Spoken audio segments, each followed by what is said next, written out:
ये बात चलती है कि ये मोदी दी एडमिनिस्ट्रेटर है। अब अगर आप मोदी द पॉलिटिशियन के बारे में बात करूं तो जो पोलराइजेशन हमारे सोसाइटी में है वो हर इलेक्शन में उभर कर आती है, जाति के नाम पर हो या धर्म के नाम पर हो। कोई ना कोई किस्सा जरूर हो जाता है इलेक्शन से पहले। तो मोदी दी एडमिनिस्ट्रेटर आपने बता दिया आपने क्या क्या किया है, मोदी द पॉलिटिशियन नहीं कर पाया है अभी तक। पहली बात है कि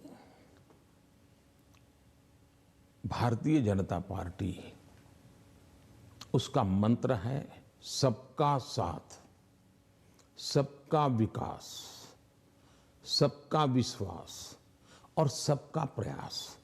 हमने हमारे इन सिद्धांतों को कभी बदला नहीं है। आपने मेरे मुंह से सैकड़ों बार इसको सुना होगा और मैं तो देख रहा हूं इन दिनों दुनिया के देश भी मेरे इस वाक्य का अपनी भाषा में ट्रांसलेशन करके सुनाते हैं कि मोदी इन सिद्धांतों पे काम करते हैं। और इसलिए हम मानते हैं कि सबका साथ यही हमारा मंत्र रहा, हम करते हैं। समाज व्यवस्था तो है ही है, इसको तो कोई नकार नहीं सकता है। लेकिन हैरानी तब होती है जब मैं देख रहा हूं मीडिया में हम समाज को कोई दबा कुचला वर्ग हो उसकी चिंता हमको करनी चाहिए, क्यों नहीं करनी चाहिए। लेकिन हम कहेंगे भाई इस समाज में अगर पंथ के आधार पर देखें तो इस संप्रदाय में इस प्रकार की जाति व्यवस्था का वर्णन करेंगे और इस समाज में हम कभी नहीं करेंगे। क्या वहाँ भी समाज के और वर्गों में जातियाँ नहीं हैं, ऊंच नीच नहीं है, वहाँ पर बैकवर्ड नहीं। अब जैसे मेरे यहाँ गुजरात में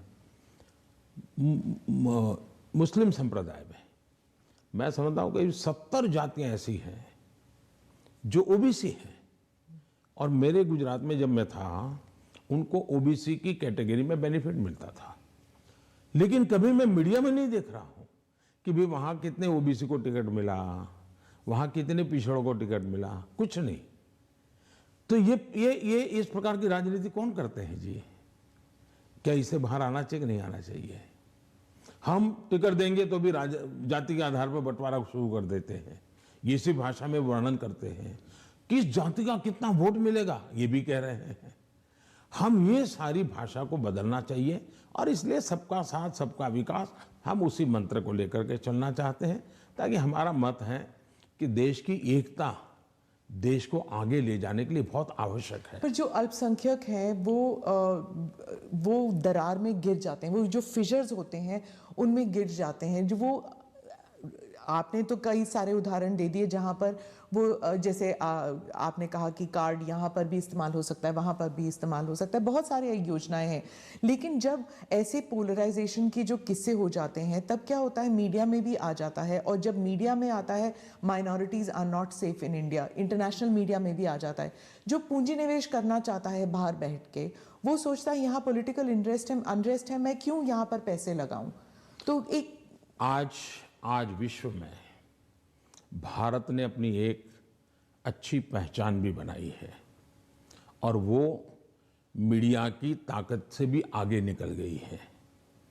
अब जहाँ तक मीडिया का सवाल है, वो क्यों ऐसा करते हैं, किसके कारण करते हैं, किसके लिए करते हैं, किसके कहने से करते हैं, किसके दबाव में करते हैं, ऐसे विषयों पर मेरा टिप्पणी करना उचित नहीं है।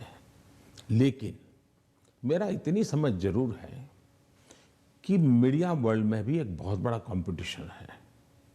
उनको भी टिकने के लिए, अपने व्यापारिक हितों के लिए भी बहुत जिद्दोजहद करनी पड़ रही है। वो भी एक एलिमेंट है मीडिया की, कुछ मजबूरियां भी है उनकी। इस सबके बावजूद भी हमारी बात दुनिया में पहुंची है, इन्हीं लोगों के माध्यम से पहुंची है, क्योंकि अच्छे लोग भी हैं, नहीं ऐसा नहीं है। जहां तक विदेश का मीडिया का कुछ सवाल है,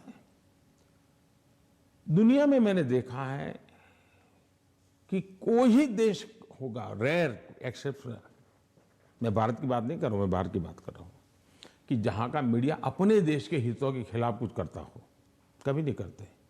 तो कभी कभी ये मीडिया हाउस भी उनके देश के हितों के लिए भी देशों के बीच की जो स्पर्धा होती है तो एक लाइन ड्रॉ करते हैं, तो उनकी एक अपनी दुनिया है, चलने दीजिए। लेकिन आप देखिए क्या कारण है कि आज सबसे ज़्यादा एफडीआई है भारत में। क्या कारण है? सबसे ज़्यादा एफआईआई है। क्या कारण है इतना निवेश आ रहा है? क्या कारण है कि जब आयुष्मान कोरोना आया, दुनिया के 150 के करीब देश भारत की दवाई के लिए, हम मुझे लगातार हिंदुस्तान दुनिया के मैक्सिमम लोगों ने मुझ पर टेलीफोन करके दवाइयाँ मांगी होगी। तो भारत की प्रतिष्ठा है तभी तो कर रहे हैं। और इसलिए ये जो हम 24 घंटे हेडलाइन के भरोसे राजनीति करते हैं, उनकी मजबूरियां होगी। मैं तो दुनिया के लोगों के सामने सत्य लेकर के जाता हूँ, सच्चाई पहुंचा के रहता हूँ और दुनिया को भारत की तरफ आकर्षित कर रहा हूँ। और पीएलआई इसके अभी अभी हम लाए,